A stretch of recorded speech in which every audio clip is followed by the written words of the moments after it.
Amid dramatic increases in demand for new anti-obesity medications, patients have faced barriers to access. Direct-to-consumer models offer a pathway for people to obtain these medications outside the confines of traditional clinics, often by means of telemedicine. I'm Stephen Morrissey, managing editor of the New England Journal of Medicine, and I'm talking with Ilya Golovaty, an acting assistant professor of medicine at the University of Washington. Dr. Golovaty has co-authored a perspective article about the potential benefits and risks associated with direct-to-consumer platforms for these anti-obesity medications. Dr. Golovaty, could you start by providing a bit of background on this new generation of anti-obesity medications? How do they work? How does their efficacy compare with that of previous generations of anti-obesity agents?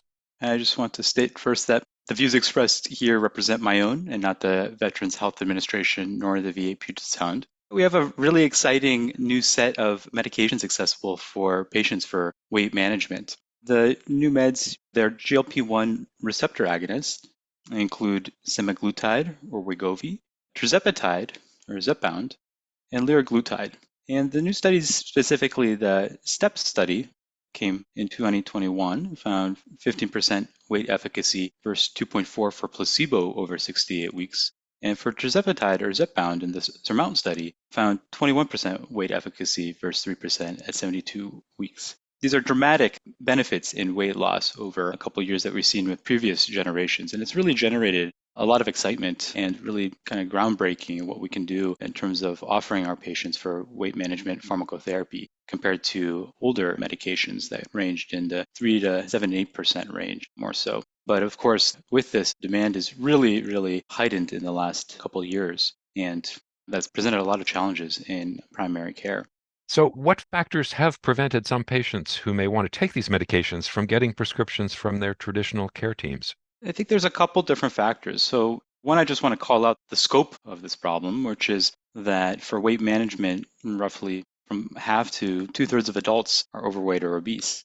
And with the aforementioned efficacy from the STEP and SURMOUNT trials, it's really generated a tremendous amount of excitement. And it's also built upon a really large industry for dieting and wellness. It's ranging from some estimates 50 to 80 billion dollars in the US. And in 2022, that really championed by influencers and celebrities. The medications really essentially went viral in late 2022, just creating unprecedented demand. So if an individual is interested to discuss GLP-1 receptor agonists, they're confronted by numerous barriers in clinic, and that includes clinic level issues, costs, and logistics. From a clinic standpoint, there's now really excessive month-long wait periods to see a primary care doc, and especially in the specialty weight management clinics.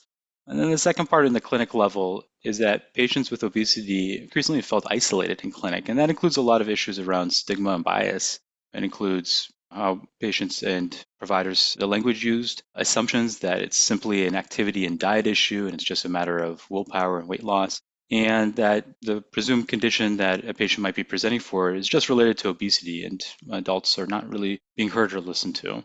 On the cost level, obviously, that's a big one, is that the monthly cost for GLP-1 receptor agonists costs over $1,000 monthly and difficult to sustain in the long term.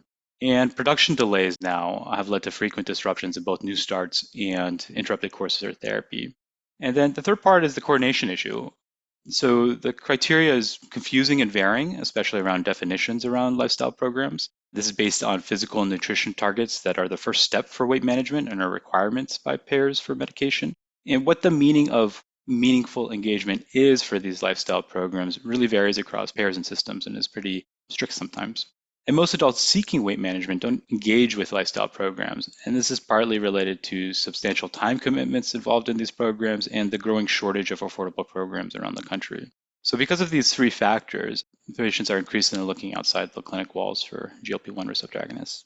So, one of those opportunities outside the walls is one you write about it in your perspective article. There are three major direct-to-consumer models under which patients can access these medications. How would you describe these models? So I think first defining direct to consumer is helpful. I think most listeners will be familiar with direct to consumer as a term around direct to consumer advertising. That was describing pharmaceutical direct advertising to consumers in the late 90s that attention to prescribing trends and cost. And direct-to-consumer care, direct-to-consumer care models have varying definition. And the one I like is from Health Human Services, which defines the act of obtaining medical consultation and treatment outside traditional models, bypassing payers, clinicians, employers, and pharmaceuticals. And it can both be synchronous, meaning live in real time with the patient and their provider, or asynchronous, meaning text messaging sent at different times. And a lot of it is driven by convenience, reduced costs, both by monetary costs, time, and also transparency, knowing what you're paying for. And sometimes trust too, as a lot of these are built off of existing brand retailers. And a lot of the care is around single conditions like sexual health, mental health, substance dependence, and acute care. And so it's becoming increasingly personalized. So specifically to direct-to-consumer models for weight management, we've identified really three major groups. One, the first group is existing lifestyle programs for weight management that are focused on nutrition and activity with peer support and coaching, like Weight Watchers and Noom, that are now incorporating weight loss meds into their program. Generally, they'll have a clinic team via direct-to-consumer platform, and will try to use a consumer's existing insurance and pharmacy to secure the medication. But to note, they do have monthly payments that are most oftentimes not covered by insurance. The second major group we've identified are wellness clinics, and this is a wide range of medical spas, Botox clinics, cosmetics that may have a provider like from plastic surgery or dermatology that offer a GLP-1 receptor agonist, often with an in-person evaluation. And then the third major group are standalone online clinics that focus their efforts generally on GLP-1 receptor agonists, often coupled with a mail order pharmacy without insurance support. And that model really focuses on trying to offer the lowest out-of-pocket cost to access the medication. In the past month, Eli Lilly, the manufacturer of tirzepatide or Zepbound, launched their own website to connect consumers with their partnered online telehealth provider and mail order pharmacies. And we think that a unifying theme across all these models connect adults seeking GLP-1 receptor agonists to prescriber at a timely, low cost, either facilitating the painstaking payer review with rebates, coupons, and hopeful approval, or cheaper out-of-pocket costs. And the latter two models of the wellness clinics and standalone online clinics occasionally don't require the lifestyle change threshold if the payments are out of pocket. And to note, many of the enrollment and monthly subscription fees by these direct-to-consumer models are not covered by payers, and many don't require in-person evaluation, and a lot of coordination is through home, including labs. You've begun to answer this question with those remarks. What are the potential benefits to patients having access to these platforms? And then what are the potential risks? Is patient safety a concern here? It's a great point. So there's hope for a lot of benefits with the direct consumer model. I think some of them industry-wide and some specific to GLP-1 receptor agonists. Broadly, the platform direct to consumers offers adults to connect to care at the palm of their hands from the convenience of home and day-to-day activities. And it's likely, in theory, cheaper. Specifically for GLP-1 receptor agonists, there's kind of four different major points I would say that we've identified. One is that it may reduce stigma, given that the care platforms are curtailed to weight management. The user experience is designed in theory around obesity care, and staff that work on these platforms are generally trained around weight management, and the consumer potentially could avoid the potential adverse clinic experience that they felt before. Second thing is that since direct consumer platforms rely on the individual's initiation to seek care, in theory, the models may connect adults that are most likely to adhere to GLP-1 receptors over time. The market forces that promote efficient and more dependable processes are hopefully a little more robust with these platforms dedicated to GLP-1 receptor agonists.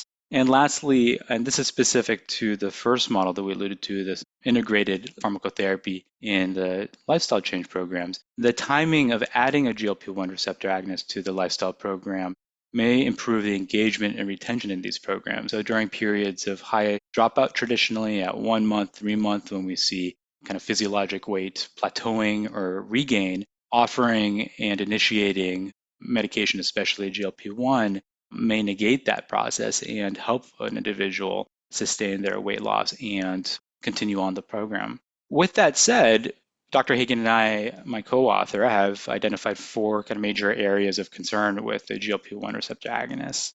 The first is that the increased access for GLP-1s for adults without established indications, where there's unclear benefit and potential harm. And I think the most obvious case of this is individuals that are seeking the medication for just short-term dieting, which is not a great indication for this medication, where the evidence is really chronic, potentially lifelong use. The second thing is a lack of comprehensive clinic oversight. Many patients are sicker with more comorbidities than generally the individuals that were included in the STEP, SELECT, and SURMOUNT studies, and potential for GLP-1 receptor agonists to impact other medications and worsen the potential side effects. So the potential for adverse events, for example, an elderly individual with existing congestive heart failure who falls following dehydration from decreased intake after they start their GLP-1, or a patient with diabetes on insulin who experiences a hypoglycemic event after initiating a GLP-1. These are all avoidable high-risk events that could have been anticipated and managed by one's primary care team. And so we argue that this drug class is riskier than other meds that have been traditionally prescribed with a direct-to-consumer care model.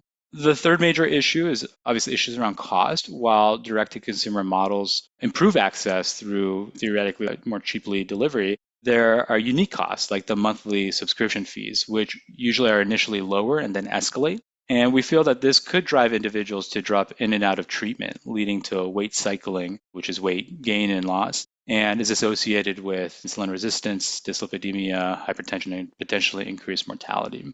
And then the fourth issue is issue around oversight and specifically compounding most recently. On the third model, I mentioned that a lot of these standalone direct-to-consumer online platforms are coupled with a mail order pharmacy. And these pharmacies with market drivers are trying to secure the medication at lowest cost. And one of the strategies is around compounding, which is the practice of a pharmacist to combine or alter ingredients to create the medication. And this is permitted without FDA approval if a medication is on a drug shortage, like semaglutide is. And this trend has already prompted the FDA in the last year to announce concerns over adverse events related to compound pharmacy formulations for the salt formulation of semaglutide, which is a formulation used just in studies and is not approved for clinical use.